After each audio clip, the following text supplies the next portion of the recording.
দুঃখজনক দৃশ্য, ছেলের বেকার ভাতার জন্য বাবাকে লাইন দিতে হচ্ছে। পশ্চিমবঙ্গে মমতা ব্যানার্জি এটাই দিয়েছেন।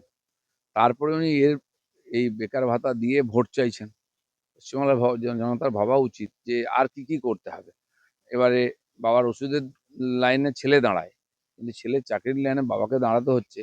এই দুর্ভাগ্যজনক পরিস্থিতি পশ্চিমবাংলায় চলছে।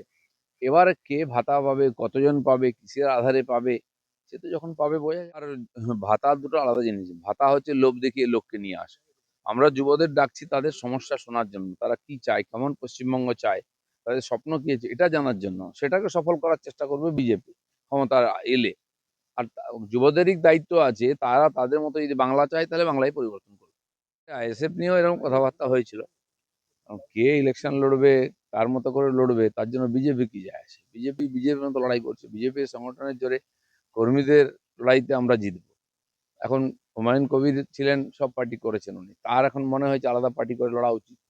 যারা ওনার সঙ্গে যাবে তারা লড়বে, বিজেপি এর মধ্যে জড়াবার কি আছে। আমি জানি না উনি কি ভেবে পার্টি করেছেন, নিজের জোরে লড়বেন না অন্যের জোরে লড়বেন, সেটা ওনার সমস্যা। এখনো সময় আছে, চলছে চর্চা, কে কার সঙ্গে থাকবে ইকুয়েশন বদল হতে পারে। ইয়ার সঙ্গে নাম বাদ দেওয়ার খুব একটা ব্যাপার নেই তো। ঘুষপেটিয়া তো 2 কোটি আছে এখানে, এবং এখান 1.5 কোটি ভারতবর্ষে অন্য রাজ্যে আরো 50 লাখ আছে। তারা সব ভোটার আছে এরকম নয় তো। ভোটার হওয়ার চেষ্টা করেছে, কিছু লোক হয়েছে। নাহলে এক একজনের 100 ছেলে, 200 ছেলে, 250 ছেলে কি করে হলো? কিন্তু বিশ্বে কোথাও দেখা যায়নি। ধৃতরাষ্ট্রের এতগুলো ছেলে ছিল না, এখন যা দেখা যাচ্ছে। এগুলো কিসের নাম? এগুলো তো বাদ যাবে তো। ভোটার লিস্ট নাম বেরোক, ভোটার লিস্ট, তখন বোঝা যাবে ফাইনাল লিস্টে